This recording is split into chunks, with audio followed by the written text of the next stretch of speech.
ये वीडियो आप unit test, semester, prelims, board किसी में भी फॉलो कर सकते हो और गारंटी है कि इस वीडियो से बाहर एक भी क्वेश्चन आपके पेपर में नहीं आएगा। पूरा का पूरा क्वेश्चन दोस्तों इसी वीडियो से आएगा। और मैं यही बोलना चाहूंगा कि आप नीचे लाइक कर दो वीडियो को और सब्सक्राइब चैनल को करो और कमेंट करके मुझे बताओ कि और मैं कौन से टॉपिक्स पे बनाऊं वन शॉट वीडियो। तो मैं नेक्स्ट वन शॉट वीडियो उस टॉपिक पे बनाऊंगा। अगर इसके ऊपर 200 लाइक हो जाएगा तो मैं तुरंत दूसरा वाला वन शॉट वीडियो आपको प्रोवाइड कर दूंगा। आज ही 200 लाइक और 100 कमेंट, 1000 कमेंट नहीं। और साथ में दोस्तों मैं आपको ये बता दूं, ये देखो ये प्रदीप सर का सेशन आज 7:30 को है अलजेब्रा का। मुझे ऐसा लगता है कि सच में अगर अलजेब्रा में 40 आउट ऑफ 40 चाहते हो तो इसको अटेंड करना चाहिए। सेम ऐसा ही कल मेरा सेशन आएगा दोस्तों ज्योमेट्री का। अब यहाँ पे अगर हम बात करें तो देखो दोस्तों, यहाँ पे असेक्सुअल रिप्रोडक्शन एंड दूसरा क्या है दोस्तों, सेक्सुअल रिप्रोडक्शन। मैं इस तरह से इस पार्ट को लेके चलूंगा। मिनिमम टाइम में आपका वन शॉट वीडियो भी कवर होगा और साथ में सबसे ज्यादा इंपॉर्टेंट ये है कि इसके अंदर आपको पूरा का पूरा लर्निंग भी होता जाएगा। जैसे बोर्ड में असेक्सुअल और सेक्सुअल वेरी इंपॉर्टेंट क्वेश्चन है 2027 बोर्ड एग्जाम के लिए। जो सबसे ज्यादा इंपॉर्टेंट पॉइंट है इसके अंदर वो है डिस्टिंग्विश बिटवीन में। अपने को बस 2 ही पॉइंट लिखना होता है। हम क्या करते हैं, आप में से बहुत सारे लोग 4 पॉइंट याद करते हैं पर बोर्ड 2 ही पॉइंट चाहता है। मैं बोलूंगा सबसे जो सिंपल पॉइंट है असेक्सुअल और सेक्सुअल में, वो सभी को पता है दोस्तों। सेक्सुअल में बाय पेरेंटल होता है। जैसे सेक्सुअल रिप्रोडक्शन हमारे अंदर पाया जाता था, ये कैसा होता है, बाय पेरेंटल। और असेक्सुअल रिप्रोडक्शन कैसा रहता है दोस्तों, यूनी पेरेंटल। और भी आप बहुत सारे पॉइंट लिख सकते हो इसके अंदर। आप लिख सकते हो असेक्सुअल रिप्रोडक्शन के अंदर आप लिख सकते हो इसके अंदर ओनली माइटोसिस होता है। पर सेक्सुअल में मैंने आपको पहले ही बोला था कि जो रिप्रोडक्टिव सेल से रिलेटेड क्या रहेगा दोस्तों, मियोसिस और माइटोसिस दोनों कंसिडर होगा। माइटोसिस बाकी के कवरिंग के लिए, बॉडी के अदर पार्ट्स के कवरिंग के लिए। तो इसके अंदर it involve both mitosis and meiosis. ये पॉइंट भी रख सकते हो। सबसे सिंपल पॉइंट है। देखो अगर ये यूनिपेरेंटल है, यूनिपेरेंटल यहाँ पे है, और ये कैसा है दोस्तों, बाय पेरेंटल है। बाय पेरेंटल है तो सीधी सी बात है यहाँ पे गैमेट फॉर्मेशन होगा और यहाँ पे गैमेट फॉर्मेशन नहीं होगा। यहाँ पे फर्टिलाइजेशन होगा और यहाँ पे फर्टिलाइजेशन नहीं होगा। फर्टिलाइजेशन ये सब क्या होता है हम धीरे धीरे आगे पढ़ेंगे, बट जस्ट आपको आपके पेपर के लिए पता होना चाहिए। अब देखो पहला पॉइंट ये याद हो गया हर बच्चे को, it is uniparental, it is by parental. Sir याद हो गया sir. It involve only mitosis, it involve meiosis and mitosis. Already मैंने उस दिन लाइव सेशंस लेके, ये देखो उस दिन मैंने लाइव सेशन लिया, ये देखो ये अराउंड 2 दिन में इसको 3400 से ज़्यादा लोगों ने देख लिया है। और अभी स्टार्टिंग में शायद हो सकता है आप मुझे जानते नहीं हो, इसलिए अभी आपको ये वीडियो अभी आप तक नहीं पहुंच रहा है। पर प्लीज़ इस वीडियो को शेयर करो। Heredity and live process in living organism part 1 बहुत अच्छे तरीके से मैंने कवर करा है। अराउंड 2 घंटे के अंदर मैंने दोनों लेसन्स विथ लर्निंग आपको कवर अप करा दिया है। अब देखो दोस्तों, ये होने के बाद मैं बोलूंगा ये पॉइंट सभी को याद नहीं होगा, तो सभी को ये पॉइंट तो सबको याद होगा। Gamete are not form, 2 types of gametes are form. अब ये होने के बाद दोस्तों अब चलते हैं नेक्स्ट पार्ट की ओर। हाँ, अब यहाँ पे ये जो पार्ट है, मोस्ट ऑफ द स्टूडेंट ये वाले पार्ट में गड़बड़ करते हैं। उनको ये नहीं समझता कि मैं इसमें पढ़ूं क्या। देखो पेपर में अभी तक का जो बोलते हैं ना हिस्ट्री रहा है पेपर का, हिस्ट्री के पेपर की बात नहीं कर रहा हूँ, साइंस 2 का ही हिस्ट्री रहा है, उसमें आज तक एग्जाम्पल्स पाते हैं। एग्जाम्पल्स इस टॉपिक से पूछे जाते हैं। आप में से बहुत सारे लोग ब्रीफ आंसर्स भी लर्न करते हैं, करो ब्रीफ आंसर्स लर्न, कोई दिक्कत नहीं, पर एग्जाम्पल सबसे पहले कवर अप करो। और ब्रीफ आंसर्स मैं ही आपको लर्न करा देता हूँ, कौन से 4 पॉइंट कैसे लिखना वो भी सिखा देता हूँ। देखो असेक्सुअल रिप्रोडक्शन इन यूनिसेल्युलर, अभी ऐसा ही सेम हम पढ़ेंगे असेक्सुअल रिप्रोडक्शन इन मल्टीसेल्युलर। अब asexual reproduction in unicellular it consist 3 types, binary fission, multiple fission and budding. The example there are 3 different types in binary fission. इसके अंदर भी 3 different types है, simple binary fission, transverse binary fission and longitudinal binary fission. Simple binary fission, the example of simple binary fission is amoeba. इसका example क्या है, amoeba. Amoeba इसलिए इसका example है दोस्तों कि अमीबा को हम due to lack of specific shape, मतलब इसका जो शेप है वो कैसे भी रहता है, तो इसको मैं कौन से भी एक्सिस से इसको मैं क्या कर सकता हूँ दोस्तों, डिवाइड कर सकता हूँ डॉटर अमीबा में। तो मैं इसलिए आपको ये बोलना चाहूंगा, इसीलिए इसका नाम रखा है सिंपल बाइनरी फिजन। दूसरा होता है इसको हम ट्रांसवर्स एक्सिस से डिवाइड करते हैं पैरामीशियम को, लॉन्जिट्यूडनल को हम लॉन्जिट्यूडनल एक्सिस से हम डिवाइड करते हैं, इसलिए यहाँ पे एग्जांपल, बस आपको ये एग्जांपल से याद रखना है। पेपर में मैच द कॉलम ट्रू और फॉल्स में आ सकता है, आपको ऐसे आ सकता है the example of longitudinal binary fission is paramecium, तो बताओ ट्रू की फॉल्स, फॉल्स होगा। द ट्रांसवर्स का एग्जांपल क्या है, पैरामीशियम, लॉन्जिट्यूडनल का एग्जांपल्स क्या है दोस्तों, यूग्लिना। अब सेम दोस्तों multiple fission, the example is amoeba. And budding, budding multi cellular में भी होता है दोस्तों, वहां पे एग्जांपल्स क्या आता है, हाइड्रा। और यहाँ पे एग्जांपल क्या है दोस्तों, ईस्ट। अब मैं एक एक पॉइंट बोर्ड के अकॉर्डिंग, अगर शॉर्ट नोट आया तो आज तक कभी पूछा नहीं है, अगर आया तो आप किस तरह से लिखोगे वो भी बता रहा हूं। देखो पहला ही, अब देखो दोस्तों बाइनरी फिजन, अगर आपको आएगा right short note on binary fission. अब बाइनरी फिजन में आप क्या लिखोगे, सबसे पहला पॉइंट क्या लिखोगे, पहला पॉइंट देखो मैं अभी के अभी आपको 4 पॉइंट याद करा दे रहा हूं। पहला पॉइंट आप क्या लिखोगे, binary fission is a sexual reproduction in unicellular organism. पहला पॉइंट तो सिंपल है, binary fission is a asexual reproduction in unicellular. ये असेक्सुअल रिप्रोडक्शन किसके अंदर पाया जाता है, यूनिसेलुलर में। It consist 3 types, simple binary fission, transverse and longitudinal. बाद में सभी के एग्जांपल से रिलेटेड एक एक पॉइंट लिख दो, हो गया काम। आपको मार्क्स ही तो चाहिए ना।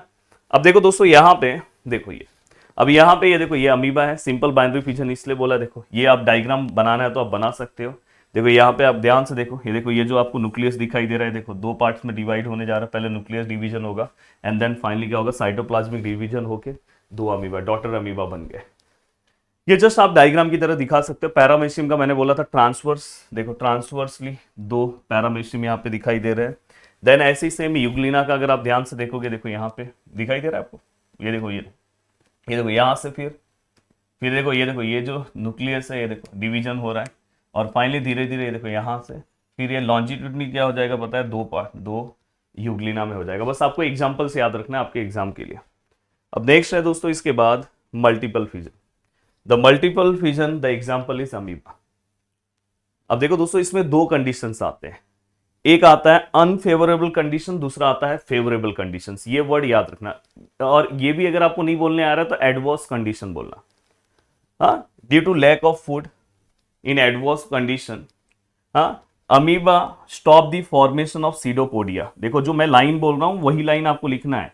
ड्यू इन एडवर्स कंडीशन आप लिख सकते हो, in unfavourable condition amoeba stop the formation of pseudopodia. Pseudopodia मतलब जिससे ये मूवमेंट करता है उसका फॉर्मेशन क्या करेगा दोस्तों, स्टॉप कर देगा। और it look like round shape, ये किसकी तरह दिखने लगेगा, round shape. And it form hard covering around the plasma membrane. अब यहां पे क्या करेगा पता है, ये अपने आउटर सरफेस में एक हार्ड कवरिंग बनाना स्टार्ट कर देगा। And it follow repeated nuclear division. उसके बाद क्या होगा, रिपीटेड न्यूक्लियर डिवीजन होगा और बहुत सारे, ये देखो यहाँ पे आपको दिखाई दे रहा है छोटे छोटे, देखो एक न्यूक्लियस से बहुत सारे न्यूक्लियस बने और इससे it form large number of amoebulae. यहाँ पे अगर आप ध्यान से देखोगे, और ये जो हार्ड कवरिंग फॉर्म हुआ है दोस्तों इसके चारों ओर, इसको हम बोलते हैं सिस्ट। क्या बोलते हैं दोस्तों, सिस्ट बोलते हैं। देखो यहाँ पे लिखा है। And at favourable condition cyst break down. ये सिस्ट क्या होगा दोस्तों, ब्रेक होगा और large number of amoebulae, large number of amoeba are form. तो इस तरह से ये क्या है दोस्तों, इनडायरेक्टली ये देखो रिप्रोडक्शन है। एक अमीबा से देखो कितने सारे अमीबा दिखाई दिए और एक साथ में बहुत सारे अमीबा दिखाई दिए, इसको हम क्या बोलेंगे, मल्टीपल फिजन। फिर से मैं आपको क्लियर कर देना चाहता हूं, पेपर में शॉर्ट नोट आने के चांसेस बहुत कम होते हैं। पेपर में शॉर्ट नोट इस लेसन से क्या आएगा वो भी मैं आपको लर्न करवा के दे दूंगा, उसका आप टेंशन मतलब 3 ही क्वेश्चन है जो शॉर्ट नोट में पूछा जाता है। अब मैं आगे की ओर बढ़ रहा हूं दोस्तों, बर्डिंग। बर्डिंग का भी वही सेम है दोस्तों, small birds appear on the surface of parent bird. देखो पेरेंट बर्ड के सरफेस पे जो पेरेंट बर्ड है, हाँ मतलब जो पेरेंट ईस्ट है, उसके सरफेस पे एक स्मॉल बर्ड दिखाई देगा। बर्ड फिर धीरे धीरे देखो न्यूक्लियर डिवीजन होगा, फिर धीरे धीरे ये जो है, जो यहाँ पे डॉटर ईस्ट है, वो फिर इसके बाद क्या हो जाएगा, पेरेंट ईस्ट से क्या हो जाएगा दोस्तों, सेपरेट हो जाएगा और अपने लाइफ को इंडिपेंडेंटली जीना स्टार्ट कर देगा। तो ये जस्ट आपको मेन पेपर के लिए एग्जांपल इंपॉर्टेंट है। अब नेक्स्ट पार्ट आता है sir, asexual reproduction in multicellular, what are the examples. बस एग्जांपल्स आपको याद होना चाहिए। फ्रेगमेंटेशन, पहला टाइप आता है फ्रेगमेंटेशन। एग्जांपल्स क्या आएगा, 2 एग्जांपल्स है, स्पायरोगायरा एंड स्पॉन्जेस। अब यहाँ पे स्पॉन्जेस लाइक साइकन, ये साइकन हम लेसन नंबर 6 में पढ़ने वाले हैं एनिमल क्लासिफिकेशन के अंदर। और एक एग्जांपल है दोस्तों स्पायरोगायरा। अब इतना सिंपल सा इसका कॉन्सेप्ट है कि क्या होगा पता है, ये जब बहुत ही ज्यादा न्यूट्रिएंट होंगे, when nutrients are available, then segment of spirogyra grow very fast. ये जो सेगमेंट बोल सकता हूँ, या तो इसको मैं फिलामेंट बोल सकता हूँ, हाँ, या फ्रेगमेंट बोल सकता हूँ। तो ये क्या होगा पता है, स्पायरोगायरा बहुत ही फास्ट क्या करेगा दोस्तों, ग्रो होगा। और फास्ट ग्रो करने के चक्कर में कभी कभार बीच में देखो बहुत सारे एनिमल्स, ये सब बहुत सारी एक्टिविटी जो होती है रिवर या पॉन्ड के अंदर, और फिर ये क्या होगा, दो पार्ट्स में ब्रेक डाउन हो जाएंगे। देखो दो पार्ट्स में ब्रेक डाउन हो गया और अलग अलग हो गए। तो इसका रिप्रोडक्शन बहुत ही सिंपल सा कॉन्सेप्ट है। आगे चल के ये भी दो पार्ट्स में हो जाएंगे, ये भी दो पार्ट्स में हो जाएंगे। बस पेपर के लिए क्या इंपॉर्टेंट है, फ्रेगमेंटेशन में एग्जांपल्स कौन सा है, स्पायरोगैरा। फ्रेगमेंटेशन में दूसरा एग्जांपल्स कौन सा है, साइकन। नेक्स्ट है दोस्तों प्लेनेरिया। प्लेनेरिया एक ऐसा कॉन्सेप्ट है, इसमें रीजनरेशन के एग्जांपल्स में इसको हम कंसिडर करते हैं। इसमें लिमिटेड रीजनरेशन का एग्जांपल हम कंसिडर कर सकते हैं, कौन सा आप मुझे कमेंट करके बताना। अब देखो रीजनरेशन में देखो प्लेनेरिया का एक सबसे अच्छा कॉन्सेप्ट है। जैसे प्लेनेरिया का बॉडी है, उसको मैं 3 पार्ट्स में डिवाइड कर रहा हूं। ये देखो ये दूसरा पार्ट है और तीसरा पार्ट ये। प्लेनेरिया एक ऐसा पार्ट है कि देखो बॉडी के इस पार्ट से एक पूरा का पूरा नया प्लेनेरिया बना देगा दोस्तों। इस वाले पार्ट से भी एक नया प्लेनेरिया बना देगा, इस वाले पार्ट से भी एक नया प्लेनेरिया बना देगा। तो ये रीजनरेशन का एग्जांपल है। वैसे अगर मैं लिमिटेड रीजनरेशन जो मैंने बोला आपको कमेंट करने के लिए, आप में से किसने कमेंट किया कि नहीं किया, उसका एग्जांपल हम किसको ले सकते हैं दोस्तों, लिजर्ड। अब लिजर्ड के अंदर उसको हम लिमिटेड इसलिए बोलते हैं कि लिजर्ड्स के अंदर कैसा होता है पता है, कि जैसे अगर समझो ये छिपकली है और इसका ये पूंछ कट गया, तो पूंछ कट होने के बाद देखो अगर सपोज ये पूंछ कट गया तो ये पूंछ उसका धीरे धीरे आएगा, पर ये कटे वाले पार्ट से पूरा का पूरा छिपकली नहीं बनेगी, इसलिए इसको हम लिमिटेड रीजनरेशन बोलते हैं। The next example hydra. ये आपको पता होना चाहिए, बडिंग का एग्जांपल है। याद है वहां पे बडिंग का एग्जांपल क्या था, आप मुझे कमेंट करके बता सकते हो। ईस्ट, ये मल्टी सेलुलर में एग्जांपल कौन सा है, हाइड्रा। इसका डायग्राम आपको पता होना चाहिए। सेम अगर मैं यहाँ पे आऊं, ये वेरी इंपॉर्टेंट है, इवन हो सकता है कि आपके यूनिट टेस्ट सेमिस्टर में भी दिखाई दे। सबसे पहले तो डेफिनेशन आपको पता होना चाहिए, what is vegetative propagation. Reproduction take place with the help of vegetative parts like root, leaf, stem, called vegetative propagation और वेजिटेटिव रिप्रोडक्शन। इतना सिंपल सा डेफिनेशन। रिप्रोडक्शन अगर वेजिटेटिव पार्ट से होंगे, या तो लीफ के थ्रू होगा, या तो स्टेम के थ्रू होगा, हाँ, या तो रूट के थ्रू होगा, तो उसको हम क्या बोलेंगे दोस्तों, उसको हम बोलेंगे वेजिटेटिव प्रोपोगेशन। पेपर में 3 मार्क्स का सीधा सीधा क्वेश्चन आया कि यहाँ पे लीफ के थ्रू रिप्रोडक्शन का एग्जाम्पल कौन सा है, ब्रायोफाइलम। देखो ब्रायोफाइलम में लीफ पे देखो यहाँ पे रिप्रोडक्शन होता है, फिर यहाँ पे फिर इस लीफ से ऐसे रिप्रोडक्शन होता है, अगर किसी ने ब्रायोफाइलम के लीफ को देखा होगा तो। द नेक्स्ट एग्जाम्पल, अगर मैं स्टेम की बात करूं तो एग्जाम्पल आता है पोटैटो। अगर मैं तीसरा बात करूं दोस्तों, रूट की बात करूं तो स्वीट पोटैटो। तो ऐसे 3 एग्जाम्पल्स है। लाइट चली गई है, बीच में लेक्चर्स बंद हो जाए। एंड देन दोस्तों ये वेरी इंपॉर्टेंट है 2027 बोर्ड एग्जाम के लिए। स्पोर फॉर्मेशन का एग्जाम्पल क्या होगा दोस्तों, म्यूकर। सेक्सुअल रिप्रोडक्शन, अब देखो सेक्सुअल रिप्रोडक्शन के टॉपिक को हम 2 तरह से पढ़ेंगे, in plant and in human being. Plant का जो क्वेश्चन है ब्रीफ क्वेश्चंस में आने के चांसेस बहुत ज्यादा है। अब देखो मैं आपको एक सीधा सिंपल बताऊंगा, आपको ये सब पढ़ने की जरूरत ही नहीं है। मैं आपको 4-5 पॉइंट बता रहा हूं, आपका ब्रीफ तुरंत लर्न हो जाएगा और आपको बहुत मजा भी आएगा। तुरंत ये पूरा का पूरा ब्रीफ आपका लर्न हो जाएगा दोस्तों, तुरंत। मैं तुरंत पूरा का पूरा आपका ब्रीफ लर्न करा दूंगा। बस आपको करना क्या है पता है, ये देखो यार, एक सेकेंड ना,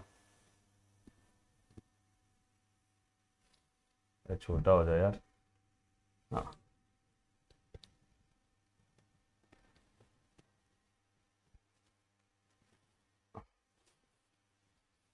अब देखो दोस्तों यहाँ पे थोड़ा सा और, अभी इस डायग्राम को देखो। ये जो डायग्राम को अगर आप ध्यान से देखोगे, अपने को ब्रीफ आंसर्स में इवन इसके ऊपर छोटे मोटे क्वेश्चंस भी पूछे जाते हैं। इस डायग्राम से ही आपका काम हो जाएगा। और मैं आपको ये भी सजेशन दूंगा कि डायग्राम ड्रॉ करना भी बहुत सिंपल सा टास्क है। आप आराम से इस डायग्राम को ड्रॉ कर सकते हो और आराम से अपने आंसर्स को लिख सकते हो। देखो सबसे पहले आपको ना ये स्टिग्मा वाला पार्ट बनाना है। देखो ऐसे यहाँ पे आप ऐसे लेके जाके यहाँ पे आप ऐसे कर सकते हो। ये आपने यहाँ पे बनाया स्टिग्मा वाला पार्ट। अब देखो ये स्टिग्मा है, इसको हम स्टाइल बोलते हैं। ये सब छोटी छोटी चीजें आपको पता होना चाहिए, इसको स्टाइल बोलते हैं। और इस वाले पार्ट को हम ओवरी बोलते हैं। देखो यहाँ पे दिखाई दे रहा है। तो ये जो है ये फीमेल पार्ट है दोस्तों, स्टिग्मा, स्टाइल, ओवरी। और ये फीमेल पार्ट है, ये किसके अंदर आता है दोस्तों, गाइनोसियम के अंदर। तो ये आपको सबसे पहले पता होना चाहिए। कभी कभी 1 मार्क्स के क्वेश्चन इसके ऊपर पूछे जाते हैं, गाइनोसियम के अंदर कौन से पार्ट्स हैं, फीमेल पार्ट्स कौन सा है।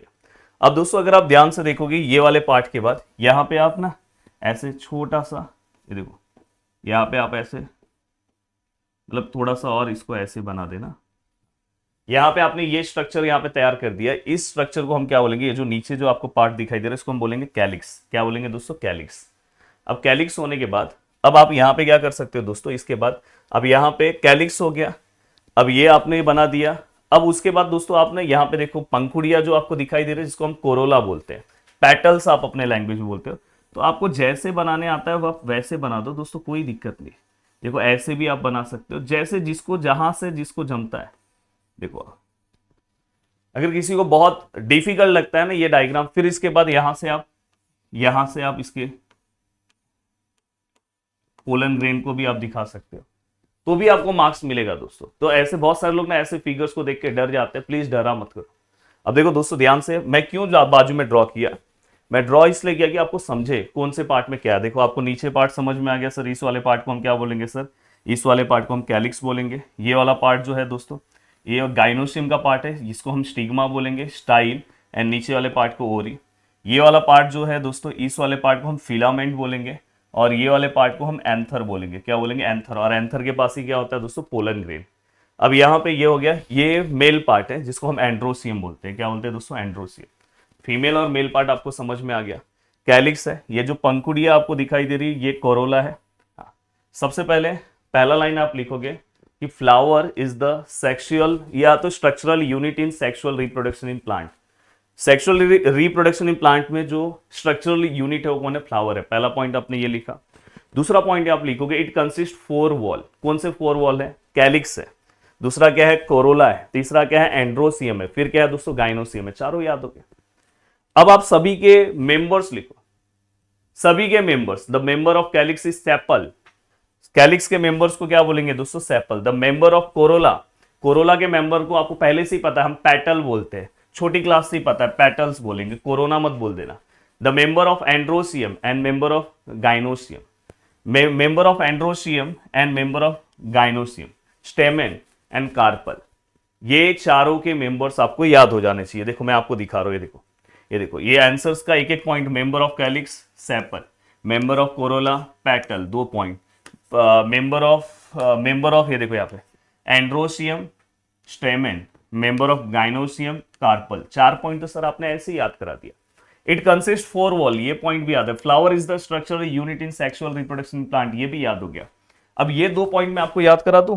हाँ, एंड्रोसियम एंड गाइनोसियम जो मेल और फीमेल पार्ट होता है दोस्तों, वो उसको हम असेंशियल वॉल बोलते हैं। असेंशियल मतलब बहुत ही इंपॉर्टेंट है, because it help in the process of reproduction. बस यही आपको लिखना है।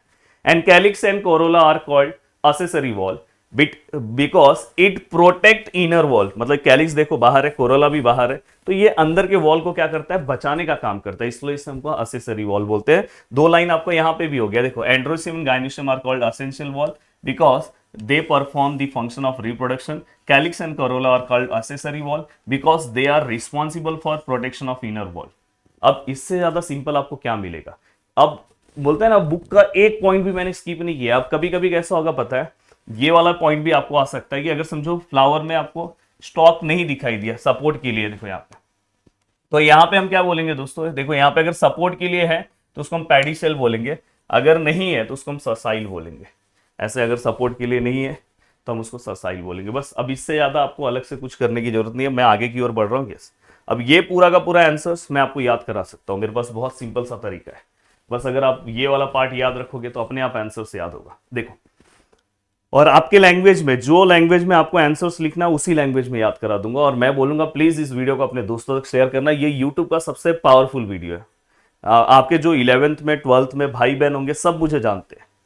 इंजीनियरिंग में अगर आपका कोई भाई बहन होगा, डिप्लोमा में होगा, सब मुझे जानते हैं। बट आप अभी कैसे नए हो, आप मुझे नहीं जानते हो। अब यहां पे सबसे पहला पार्ट आता है सर पॉलिनेशन। देखो डबल फर्टिलाइजेशन का ब्रीफ आंसर है, आपको आ सकता है व्हाट इज डबल फर्टिलाइजेशन। ये पार्ट अगर आपको याद है तो एक झटके में आंसर आएगा। पॉलिनेशन का डेफिनेशन क्या होगा दोस्तों, यहां से आप डेफिनेशन याद रख सकते हो। देखो ये पोलन ग्रेन यहां पे, पोलन यहां से क्या होगा पता है, हो सकता है कभी कभी हवा की वजह से, कभी कभी हो सकता है पेपर में ये भी क्वेश्चन आया कौन से एजेंट के थ्रू जाएगा, कभी कभी हो सकता है इंसेक्ट के थ्रू। यहां से ये उड़ के यहां से या तो इंसेक्ट के थ्रू वो यहां से यहां पे जाएगा। तो बस कितना सिंपल सा डेफिनेशन है। हम क्या करते हैं, रटते हैं। क्या है यहाँ पे, पोलन, द ट्रांसफर होना मतलब जाना, transfer of pollen grain from कहां से, एंथर, कहां से जा रहा है, एंथर, कहां पे जा रहा है, स्टिग्मा के पास। The transfer of pollen grain from anther to stigma is called pollination. इतना सिंपल सा डेफिनेशन है, और अगर आप याद करते हो तो ये आपका याद हो गया। The transfer of pollen grain from anther to stigma is called pollination. यहां पे भी देखो लिखा है the pollen grain from anther are transfer to stigma, this is called pollination. अब पॉलिनेशन जो है, देखो मैंने आपको पहले ही बोला कि पॉलिनेशन अगर with the help of abiotic agent, wind की वजह से हो सकता है, वाटर की वजह से हो सकता है, बायोटिक एजेंट इंसेक्ट और एनिमल्स की वजह से हो सकता है। पर अगर डबल फर्टिलाइजेशन आया तो आपको यहां से पॉलिनेशन आपने मेंशन कर दिया। अब यहां से अब आप क्या लिखोगे, स्टिग्मा इज स्टिकी। स्टिग्मा कैसा है दोस्तों, स्टिकी है। When pollen falls on the surface of stigma, जब ये देखो ये पोलन जो है, अगर समझो पोलन ये देखो पोलन ग्रेन इसके सरफेस पे, अगर स्टिग्मा के सरफेस पे अगर आ रहा है तो स्टिग्मा कैसा स्टिकी है। When pollen falls on the surface of stigma, जब इसके सरफेस पे वो जाएगा, इट जर्मिनेट। पोलन क्या होगा दोस्तों, जर्मिनेट होगा। और पोलन जर्मिनेट होगा तो जर्मिनेट हो गया, it form long pollen tube. ये क्या करेगा, लॉन्ग पोलन ट्यूब फॉर्म करेगा। इतना सिंपल लैंग्वेज बता रहा हूं। As well as 2 male gamete form करेगा। तो देखो यहां पे लिखा है, देखो पोलन जर्मिनेट होगा, pollen long pollen tube form करेगा, 2 मेल गैमेट फॉर्म करेगा। अब इतना सिंपल है, both the male gamete enter into embryo sac. ये देखो ये एम्ब्रियो सेक है, इसके अंदर एंटर करेंगे। अब ये देखो इसका मैंने मोबाइल से ब्रीफ इसको जूम कर दिया यहां पे। अब यहां पे इसका कॉम्बिनेशन थोड़ा सा याद रखना। यहां पे ये एग सेल होता है, यहां पे दोस्तों ये 3 एंटीपोडल सेल होता है, और ये पोलर न्यूक्लिया होता है। अब हमारे 2 मेल गैमेट इसके अंदर घुसे हैं, अब इसके अंदर जा रहे हैं, तो दोस्तों दोनों में से एक male gamete, 1 male gamete unite with egg cell. एक मेल गैमेट किसके साथ यूनाइट होगा दोस्तों, एग सेल के साथ। अब वेरी इंपॉर्टेंट पॉइंट, एमसीक्यूज के लिए भी इंपॉर्टेंट पॉइंट हो सकता है। मेल गैमेट अगर एग सेल के साथ यूनाइट हुआ है तो वहां पे क्या फॉर्म करेगा दोस्तों, zygote. Other male gamete unite with polar nuclei and endosperm is form. Endosperm मतलब जो इसको नरिशमेंट देने का काम करता है। तो देखो दोस्तों यहां पे देखो 1 मेल गैमेट, देखो प्लस मतलब unite with egg cell, zygote is form, other male gamete unite with polar nuclei, endosperm is form. Here fertilisation take place 2 time, therefore it is called double fertilisation. अब बताओ इससे ज्यादा simple आपको और क्या हो सकता है। ये बस अगर आपको याद है, देखो मेरे को आंसर याद हो गया। The transfer of pollen from anther to stigma is called pollination. Pollination, stigma is sticky. When pollen falls on the surface of stigma, it get germinate. It form long pollen tube as well as 2 male gamete. ये याद हो गया। Both the male gamete enter into embryo sac. 1 male gamete unite with egg cell, zygote is formed. Other male gamete unite with polar nuclei, endosperm is formed. Here fertilization take place 2 times. Therefore it is called double fertilization. और क्या चाहिए दोस्तों, कितना simple way में और कितना simple तरीके से मैंने ये पूरा का पूरा पार्ट कंप्लीट करा दिया। अब चलते हैं दोस्तों आगे की ओर। ये एमसीक्यूज के लिए इंपॉर्टेंट है। ओव्यूल जो है, डेवलप इनटू सीड, मतलब ये देखो ये फ्रूट है, इसमें देखो ये जो ओव्यूल है ये हमेशा सीड में कन्वर्ट होगा, और ये पूरा का पूरा ओवरी किस में कन्वर्ट होगा दोस्तों, फ्रूट्स में। तो ये आपको पता होना चाहिए। हाँ, अब यहाँ पे जो दिखाई दे रहा है sexual reproduction in human being. अब देखो दोस्तों यहाँ अब यहाँ पे अगर आप चाहो तो इसका पूरा का पूरा फंक्शन पढ़ो, पर पेपर में क्या आता है, आपके पेपर में कभी कितना भी पेपर आप उठा के देख लो, हर पेपर में या तो इसका डायग्राम आएगा लेबलिंग करने के लिए, दूसरा या तो इसके किसी भी 2 पार्ट का फंक्शन आएगा।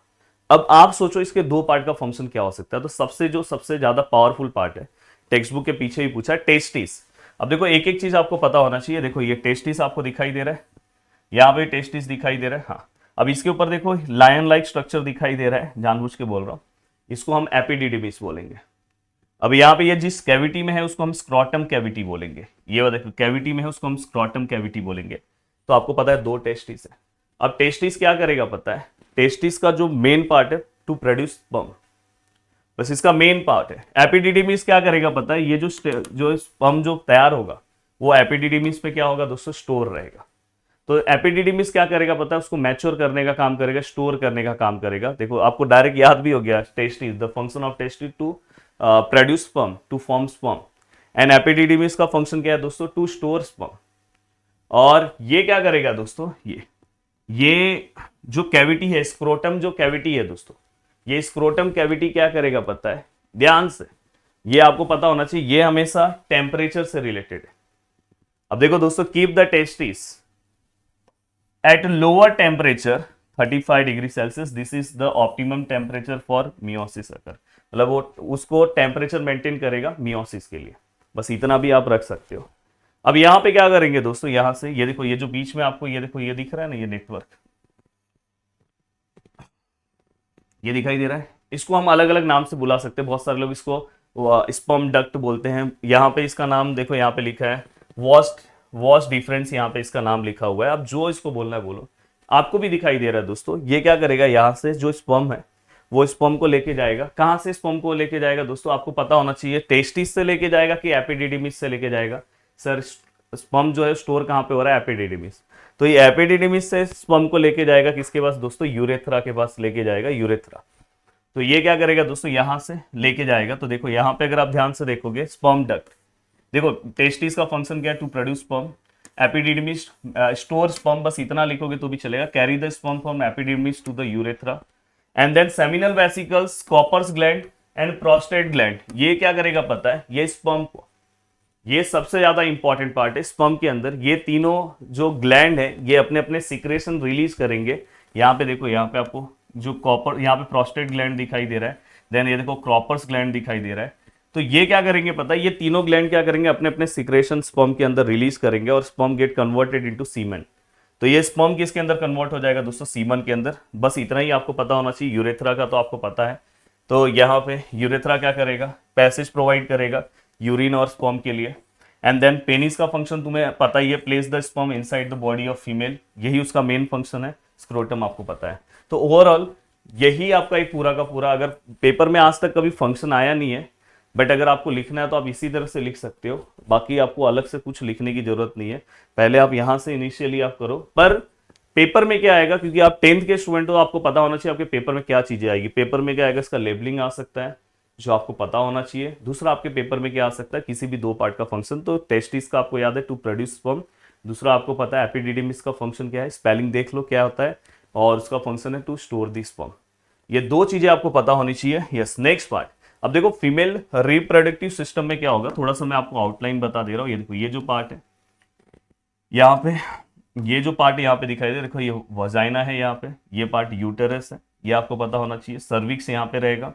ये दो ओवरी यहाँ पे दिखाई दे रहा है अल्टरनेट, हर मंथ के 28 डेज के बाद। यहाँ पे अगर आप ध्यान से देखोगे, यहाँ से एक रिलीज होगा, फिर नेक्स्ट मंथ में यहाँ से होगा, अल्टरनेट होता है। अब कभी कभी क्या होगा पता है, यहाँ पे जब एग रिलीज होगा तो यहाँ से जो देखो, यहाँ से स्पर्म आएगा, और स्पर्म जो है एग से अगर मिल गया तो यहाँ पे क्या होगा दोस्तों, फर्टिलाइजेशन। इसी को हम फर्टिलाइजेशन बोलते हैं। तो आपको ये पता होना चाहिए कि अगर आपको कभी किसी ने पूछा कि फीमेल रिप्रोडक्टिव सिस्टम में साइट ऑफ फर्टिलाइजेशन क्या है, कहाँ पे फर्टिलाइजेशन होता है, साइट मतलब कहाँ पे होता है, तो ये वाले पार्ट पे होता है। आप ऐसे आके नहीं बता सकते। इस वाले पार्ट का नाम है ओविडक्ट। यहाँ पे भी है, यहाँ पे भी है। अब इसको ओविडक्ट भी बोल सकते हैं, इसको हम फैलोपियन ट्यूब भी बोलते हैं, अलग अलग नाम से बुलाते हैं। तो मैं तो हमेशा इसको फैलोपियन ट्यूब बोलता हूँ, मुझे बहुत आसान लगता है। हाँ, तो फैलोपियन ट्यूब का मेन फंक्शन क्या है, साइट ऑफ फर्टिलाइजेशन। अब दोस्तों ओवरी का मेन फंक्शन क्या है, टू प्रोड्यूस एग।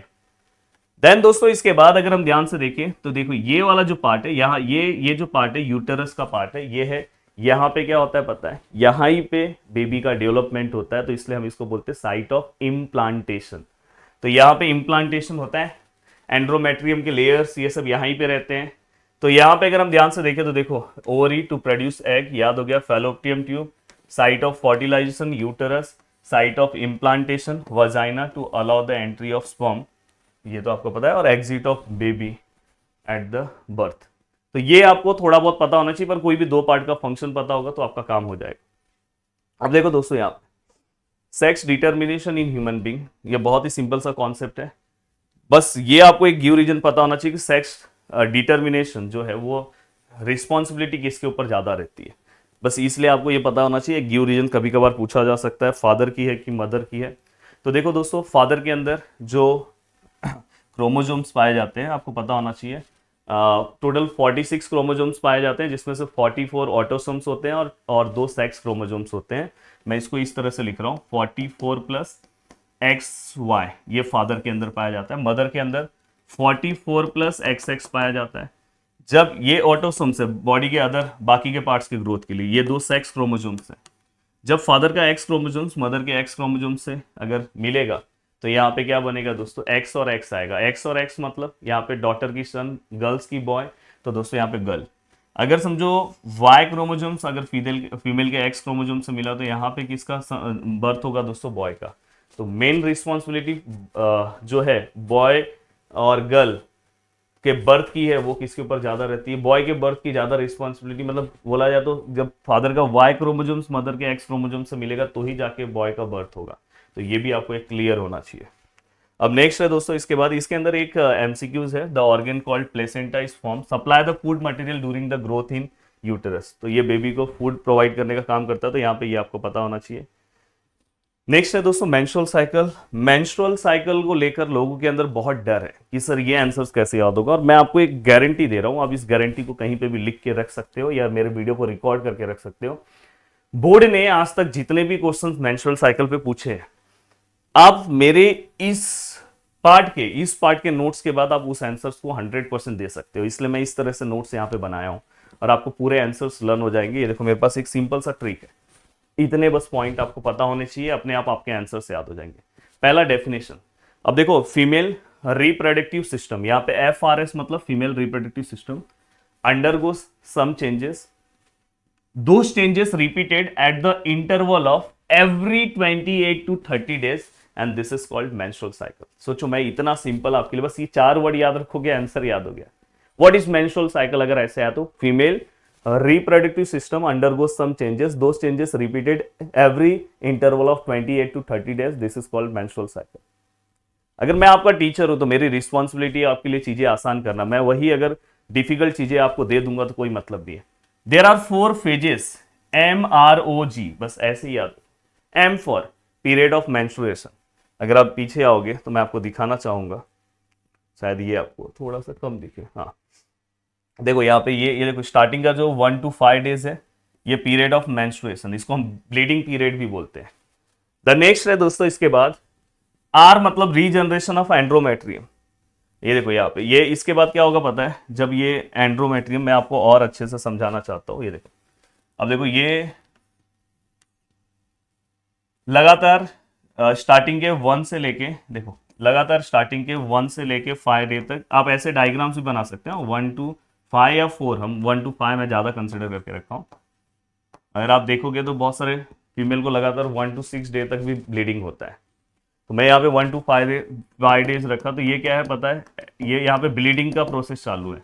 नेक्स्ट अब क्या होगा पता है, अब एंड्रोमेट्रियम का लेयर डेवलपमेंट स्टार्ट हो गया, तो यहाँ पे ये देखो सेकेंड फेज आपका क्या आएगा, रीजनरेशन ऑफ एंड्रोमेट्रियम। अब ये एंड्रोमेट्रियम का जो लेयर है पूरी तरह से खराब हो गया था तो वो बनना स्टार्ट हो गया, तो ये है नेक्स्ट, आपको ये पता होना चाहिए। एंड देन दोस्तों इसके बाद अगर मैं आ रहा हूँ, कहाँ गया यार, हाँ उसके बाद है दोस्तों नेक्स्ट है ओ मतलब 14th डे पे आपका ओवुलेशन पीरियड रहेगा। 14th डे पे कौन सा पीरियड रहेगा दोस्तों, ओवुलेशन। तो यहाँ पे अगर हम ध्यान से देखें तो 14th day, on the 14th day यहाँ पे मेन आपको ये पता होना चाहिए, यहाँ पे जो ओवुलेशन पीरियड रहेगा, यहाँ से फॉलिकल में से एग जो है वो रिलीज होगा, वो आपको मैं ऊपर बताऊंगा, बस आप याद रखो तीसरा क्या रहेगा, ओवुलेशन पीरियड। अब ओवुलेशन पीरियड क्या, चौथा क्या है यहाँ पे, period of secretion of gland in endometrium. तो ये चौथा पार्ट है, period of secretion of gland in endometrium. अब देखो दोस्तों यहाँ पे ये चारों फेज अगर आपको समझ में आ गया तो इट कंसिस्ट 4 हार्मोन, 4 हार्मोन पता है। पहला FSH, अगर बोलने नहीं आ रहा है फॉलिकल स्टिमुलेटिंग हार्मोन तो आप FSH बोल सकते हो, ल्यूटिलाइजिंग हार्मोन LH बोल सकते हो, स्ट्रोजन एंड प्रोजेस्टेरोन। तो ये 4 हार्मोन मेंस्ट्रुअल साइकिल के अंदर वर्क करता है। कभी कभी पेपर में पूछा जाता है name the any 2 hormones. Ovulations occur on 14th day under the influence of कौन से हार्मोन्स की वजह से ओवुलेशन होता है, LH हार्मोन की वजह से। देन दोस्तों इसके बाद कॉर्पस लूटियम कौन सा, यहाँ पे देखो यहाँ प्रोजेस्टेरोन है, वो सब मैं आपको समझाऊंगा, उसका आप टेंशन मत लो, बस ये वर्डिंग आप ध्यान रखो। एंड देन इसके बाद देखो ये कुछ चीजें हैं जो आपको पूछी जाती कि ओवुलेशन कौन से दिन होता है, कौन से हार्मोन्स की वजह से होता है। अब यहाँ पे ध्यान दो, अब पीछे आ जाओ। अब देखो दोस्तों यहाँ पे, सॉरी, अब यहाँ पे आओ। अब अगर आप ध्यान से देखोगे जब स्टार्टिंग में ये पहला वाला पार्ट आपको याद हो गया, हाँ ये 4 हार्मोन्स भी याद हो गए, हाँ। अब जो हमारे ओरी के अंदर, मतलब फीमेल के ओरी के अंदर ऐसे फॉलिकल्स जनरेट होते हैं। अब फॉलिकल्स क्या करते हैं पता है, फॉलिकल्स के अंदर क्या रहेंगे दोस्तों, oocytes मतलब एग रहेंगे। अब ये जो फॉलिकल्स जो है दोस्तों, बहुत सारे ऐसे फॉलिकल्स डेवलप होना स्टार्ट हो जाएगा ओरी के अंदर, और ये क्या करेगा पता है, ये अब देखो यहाँ पे देखो, one of the several follicles in the ovary start to develop along with oocytes, मतलब एग प्रेजेंट इन इट। ये किसकी वजह से, कौन से हार्मोन्स की वजह से होता है, फॉलिकल स्टिमुलेटिंग हार्मोन की वजह से। और ये जो है, ये देखो, ये जो फॉलिकल्स है, जो ये फॉलिकल्स डेवलप हो रहा है ओरी के अंदर, ये फॉलिकल्स कौन सा हार्मोन सिक्रेट कर रहा है दोस्तों, एस्ट्रोजन। आप डायग्राम से भी याद कर सकते हो कौन सा हार्मोन सिक्रेट कर रहा है, this follicle secrete estrogen hormone. अब देखो दोस्तों, जैसे ये एस्ट्रोजन हार्मोन सिक्रेट करेगा फॉलिकल, तुरंत जो एंड्रोमेट्रियम का देखो ब्लीडिंग पीरियड यहाँ पे स्टार्ट था, अब पूरा एंड्रोमेट्रियम का लेयर खराब हो गया था, पर ये एस्ट्रोजन की वजह से फिर से एंड्रोमेट्रियम का जो लेयर है, एंड्रोमेट्रियम का लेयर मतलब ये देखो फीमेल रिप्रोडक्टिव यूटेरस में जो ये पूरा लेयर है, ब्लीडिंग की वजह से ये लेयर पूरा खराब हो गया था, ये लेयर फिर से जनरेट होना स्टार्ट हो जाता है, इसलिए इसको बोला जाता है period of regeneration of endometrium. तो देखो, endometrium of the uterus start to develop during the first cycle और regenerated during under the effect of oestrogen. तो आपको ये पता होना चाहिए कि एंड्रोमेट्रियम का साइकिल कौन से हार्मोन्स की वजह से जो है वो डेवलप होता है। दूसरी चीज आपको ये भी पता होना चाहिए कि एस्ट्रोजन कौन रिलीज करता है, तो फॉलिकल रिलीज करता है। कहां पे फॉलिकल होता है, ओरी के अंदर। अब देखो दोस्तों, इसके बाद developing follicle complete its development, it burst under the effect of luteinising hormone. ये जो फॉलिकल है धीरे धीरे अपने डेवलपमेंट को पूरा कंप्लीट करता है। ऑन द 14th डे, देखो ये फॉलिकल जो है, फॉलिकल के अंदर दोस्तों एग है, और ये 14th डे ल्यूटिलाइजिंग हार्मोन की वजह से ओवुलेशन पीरियड देखो 14th डे के सामने ये क्या करेगा पता है, रिलीज कर देगा। ये क्या हो जाएगा, ब्रेक हो जाएगा, और ब्रेक होने के बाद यहां से एग रिलीज हो जाएगा, और एग रिलीज हो गया तो इसी को हम क्या बोलते हैं दोस्तों, ओवुलेशन। अब देखो ये ओवुलेशन, यहाँ पे एग आपका रिलीज हो गया, यहाँ पे एग रिलीज हो गया, ओवुलेशन। अब जो ये फॉलिकल जो बचा है, ये फॉलिकल किसके अंदर कन्वर्ट हो जाएगा दोस्तों, कॉर्पस ल्यूटियम के अंदर। अब यहां पे अगर हम ध्यान से देखें नेक्स्ट पेज पे, देखो यहां पे remaining tissue of the burst follicle form corpus luteum. मैंने बोला ना, जो रिमेनिंग टिश्यू है कॉर्पस ये फॉलिकल का, वो किसमें चले जाएगा, कॉर्पस ल्यूटियम में। और कॉर्पस ल्यूटियम क्या सिक्रेट करेगा, इसलिए मैंने यहां पे लिखा था प्रोजेस्ट्रॉन। अब देखो यहां पे लिखा है corpus luteum start to secrete progesterone. अब ये क्या करेगा, प्रोजेस्ट्रॉन सिक्रेट करेगा। अब ये प्रोजेस्ट्रॉन सिक्रेट कर रहा है, अब प्रोजेस्ट्रॉन की वजह से फिर से ये जो डेवलपमेंट का काम है और अच्छे से चलेगा। अब यहाँ पे एंड्रोमेट्रियम ग्लैंड, अब जो एंड्रोमेट्रियम है यूटेरस के अंदर, उसके अंदर के भी जो ग्लैंड है वो अपना सिक्रेशन रिलीज करना स्टार्ट कर देंगे। और यहाँ पे देखो there secretion under the effect of progesterone. अब यहाँ पे ये प्रोजेस्ट्रॉन की वजह से एंड्रोमेट्रियम ग्लैंड के अंदर भी जो सिक्रेशन है, यूटेरस के अंदर जो एंड्रोमेट्रियम का लेयर है उसमें भी जो ग्लैंड है वो अपना सिक्रेशन रिलीज करेंगे। Such endometrium is ready for implantation, और वो इम्प्लांटेशन के लिए दोस्तों रेडी है। अब यहाँ पे दूसरी चीज, अगर समझो हमारा जो एग है वो रिलीज हो गया, और विद इन 24 आवर्स अगर वो फर्टिलाइज नहीं हुआ, मतलब उसको स्पर्म नहीं मिला, फर्टिलाइजेशन नहीं हुआ, तो फिर वो क्या हो जाएगा दोस्तों, देखो नॉट फर्टिलाइज हुआ, तो हमारा जो कॉर्पस ल्यूटियम है वो किसमें अंदर कन्वर्ट हो जाएगा दोस्तों, कॉर्पस एल्बिकेंस में। और वहां से क्या हो जाएगा दोस्तों, ये हार्मोन्स का सिक्रेशन स्टॉप हो जाएगा, और जैसे ही सिक्रेशन स्टॉप हो जाएगा फिर से हमारा ब्लीडिंग पीरियड स्टार्ट हो जाएगा। तो इस तरह से ये पूरा का पूरा मेंस्ट्रुअल साइकिल वर्क करता है। मेन आपको ये पार्ट याद रखना है, ये अगर आपने 3-4 पॉइंट याद रखा तो पेपर में आपको पूरे मार्क्स मिल जाएंगे, आपको अलग से कुछ करने की जरूरत नहीं है। अब नेक्स्ट टू नेक्स्ट मैं आ रहा हूँ, रिप्रोडक्शन एंड मॉडर्न टेक्नोलॉजी। सबसे पहले आईवीएफ, पेपर में बहुत बार पूछा गया है, what is IVF, write short note on IVF. IVF सबसे पहला पॉइंट आप लिखना, IVF stand for in vitro fertilisation, पहला पॉइंट आपने ये लिखा। देखो आईवीएफ को ही हम टेस्ट ट्यूब बोलते हैं। यहां पे क्या किया जाता है पता है, टेस्ट ट्यूब में फर्टिलाइजेशन किया जाता है। अगर समझो फीमेल इम्प्लांटेशन का अगर समझो प्रॉब्लम है, फर्टिलाइजेशन का अगर प्रॉब्लम है, हाँ, तो यहाँ इम्प्लांटेशन नहीं, सॉरी, अब देखो यहाँ पे फर्टिलाइजेशन का अगर प्रॉब्लम है तो देखो fertilisation is brought about in test tube.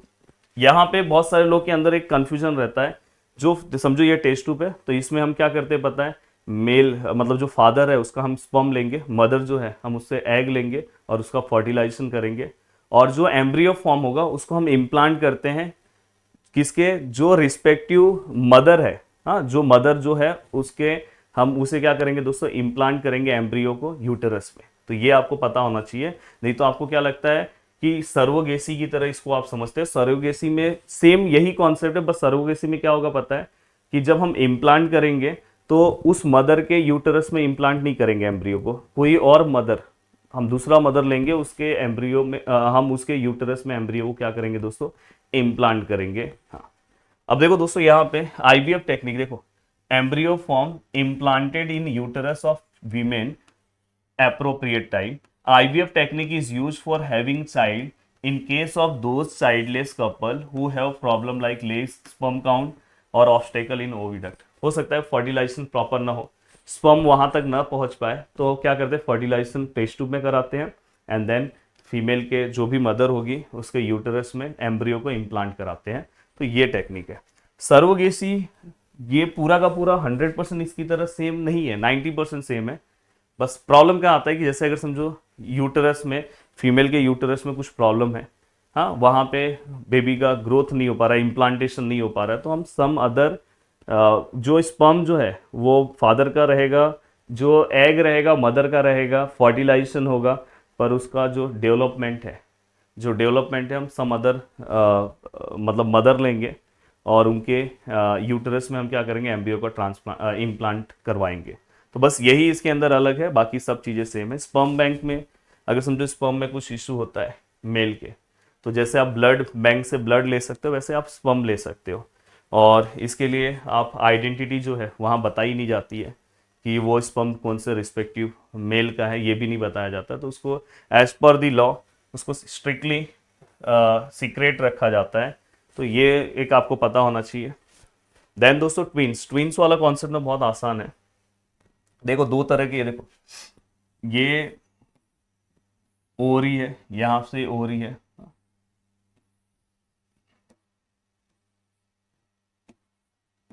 अब देखो दोस्तों यहाँ पे अगर आप ध्यान से देखोगे तो यहां से अगर समझो स्पर्म जाएगा, कभी कभी क्या होता है पता है कि एक स्पर्म इस यहां से देखो ये ओरी से एक एग आया और इस ओरी से ना एट द सेम टाइम एक और एग रिलीज हो जाता है। वैसे अल्टरनेट रहता है, पर कभी कभी ऐसा होता है दोनों एक ही टाइम पे एक एक एग रिलीज कर देते हैं, और एक स्पर्म समझो यहाँ पे इससे फर्टिलाइजेशन हो गया और एक स्पर्म इसके साथ फर्टिलाइजेशन हो गया, तो इसको हम बोलेंगे डायजाइगोटिक, मतलब दोनों का डेवलपमेंट अलग अलग हुआ और एट द टाइम ये यहाँ पे ट्विंस हमें दिखाई देंगे। ये हो सकता है कि ये इनके जेंडर डिफरेंट हो, मतलब इनके बिहेवियर डिफरेंट हो, क्योंकि दोनों अलग अलग एग से दिखाई दिए। बट कभी कभी कैसा होगा पता है, इसके बदले यहाँ पे एक ही देखो यहाँ से एक ही एग रिलीज हुआ है और स्पर्म गया, फर्टिलाइजेशन हुआ, ठीक है। अब यहाँ पे कभी कभी क्या होता है पता है, जाइगोट फॉर्म हो गया एम्ब्रियो, अब यहाँ पे फर्टिलाइजेशन पूरा का पूरा कंप्लीट हुआ विथ इन 8 डेज, 8 डेज के अंदर ये जो जाइगोट डेवलपमेंट के 8 डेज के अंदर ये क्या हो जाएगा, 2 पार्ट में ब्रेक डाउन हो जाएगा। अब 2 पार्ट में अगर ब्रेक डाउन हो गया 8 दिन के अंदर, तो फिर ये यहाँ पे क्या होगा पता है, यहाँ पे ट्विंस होने के चांसेस हो जाएंगे, और यहाँ पे ट्विंस जो रहेंगे इनके जेंडर सेम होंगे। अगर ये गर्ल है तो ये भी गर्ल, ये अगर समझो बॉय है तो ये भी बॉय, और दोनों का कर्ली हेयर है तो दोनों का कर्ली हेयर रहेगा, दोनों अगर एक को मारेंगे तो दूसरा रोता है, वैसे थोड़े थोड़े बिहेवियर यहाँ पे दिखाई देंगे। बट इसमें एक और प्रॉब्लम आता है, कभी कभी अगर समझो आफ्टर जाइगोट फॉर्मेशन के 8 डेज के बाद अगर समझो ये ब्रेक डाउन हुए, तो यहाँ पे हमें दिखा कॉन्जॉइंट ट्विंस यहाँ पे हमें दिखाई देते हैं। कॉन्जॉइंट ट्विंस मतलब हो सकता है कि उनका जो ये फेस जो है ये ऊपर का अपर गले के ऊपर वाला बॉडी वो अलग है, दो मुंह जो है इसका अलग है, इसका अलग है, पर नीचे के पार्ट जो है एक ही साथ ज्वाइंट हो सकता है दोनों का हाथ एक साथ ज्वाइंट हो। आपने न्यूज पे टीवी पे बहुत बार देखा होगा, पंजाब में भी ऐसा एक एग्जाम्पल है, मैंने भी देखा था न्यूज पे।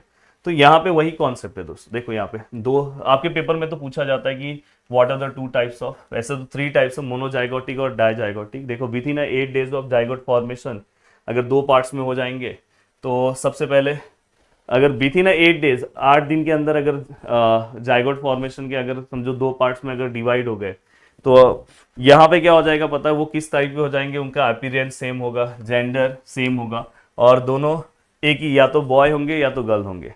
पर मैंने बोला कि आफ्टर 8 डेज के बाद अगर हुआ तो यहाँ पे देखो कॉन्जॉइंट ट्विंस होंगे, जिसको हम सियामीस ट्विंस बोलते हैं, तो ये भी आपको पता होना चाहिए। और दूसरा एक और ऑप्शन है कि अगर दोनों डायजाइगोटिक कैसे होते हैं, ये भी मैंने आपको बता दिया है। हाँ। अब इसके बाद दोस्तों नेक्स्ट आता है, ये भले आपको दिख रहा होगा ये हमारे लेसन का लास्ट पार्ट है, पर सबसे ज़्यादा इंपॉर्टेंट है, रिप्रोडक्टिव हेल्थ। तो ये हमारे precautions which should be taken. तो यहाँ पे ये जो प्रिकॉशन से रिलेटेड क्वेश्चन है, हमारे टेक्सुअल क्वेश्चन का पार्ट है, हमें क्या क्या अपने हेल्थ के अकॉर्डिंग, रिप्रोडक्टिव हेल्थ के अकॉर्डिंग प्रिकॉशन लेना चाहिए, तो ये आप लिख सकते हो। सबसे इंपॉर्टेंट है, हमें ड्रग्स ये सब नहीं लेना चाहिए, हमें फिजिकल एक्सरसाइज करना चाहिए, हाइजीन मेंटेन रखना चाहिए, बैलेंस डाइट और न्यूट्रिटिव डाइट लेना चाहिए। और इसी के साथ ये पूरा का पूरा लेसन बहुत ही सिंपल लैंग्वेज में मैंने कवर कराया। ऑलमोस्ट 45 मिनट्स लगा, पर ये 45 मिनट्स आपको बहुत आसानी से पूरा का पूरा मार्क्स दे देगा। तो मिलते हैं दोस्तों नेक्स्ट वीडियो में। Bye bye, take care. बस आप इस वीडियो को शेयर करो, अगर आप लोग कल बोलोगे तो कल मैं आगे का भी वन शॉट बना दूंगा और फटाफट आपका काम हो जाएगा। चलो बाय बाय, टाटा। बस अच्छे से कवर